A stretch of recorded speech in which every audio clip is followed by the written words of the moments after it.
recently I attended the A4M meeting that was in Orlando and talked to Dr. Klatz there. And he's like the eye of a cyclone, I think. Been involved in so many things. He started the American Academy of Anti-Aging Medicine, A4M. And I was just reviewing his bio. He's so much more. He's an author. He's an inventor.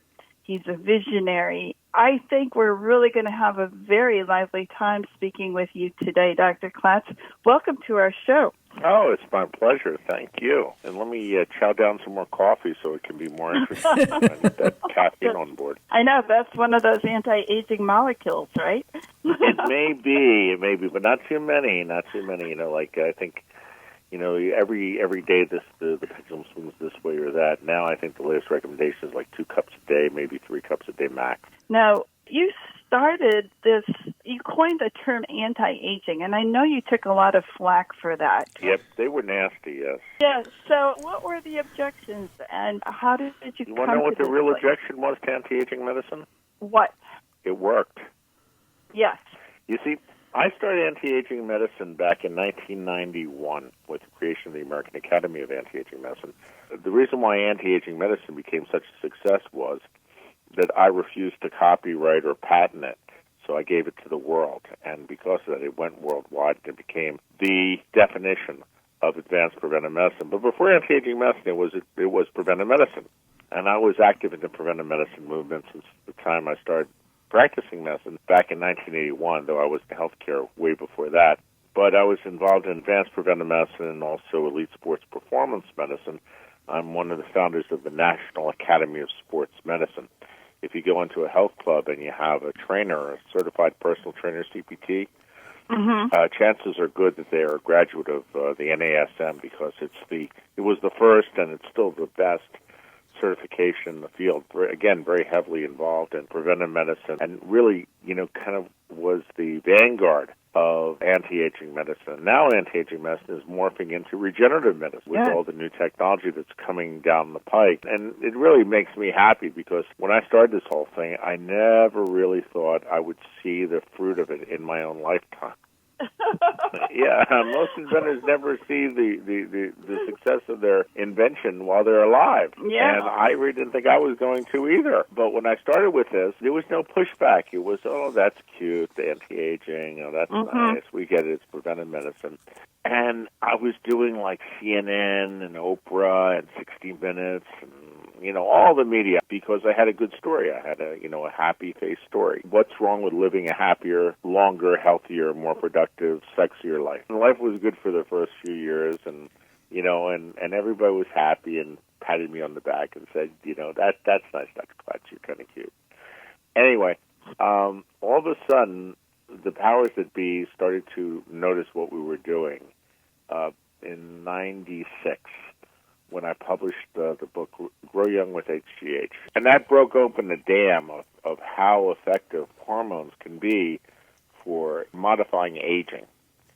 And they didn't like that. The powers that be did not like that because, you see, they had a nice little paradigm going, You're born, and you go to school, and then you go to work, and then you get sick, and you retire, and you struggle on for another year or two until all your money's gone, and you die right on time.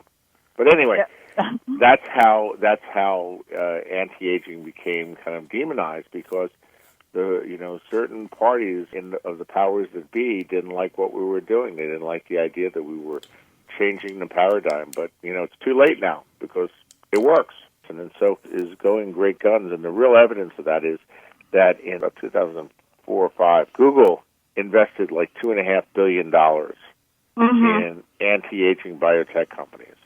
And once Google did it, then the floodgates opened and the pharmaceutical companies got in, and now there's billions and billions and billions of dollars in anti-aging research by the powers that be. And you see, as long as the money goes into the right pockets, then they don't care. Anti-aging good. It's okay. Yeah, if the money's perceived as not going into their pockets, then anti-aging bad.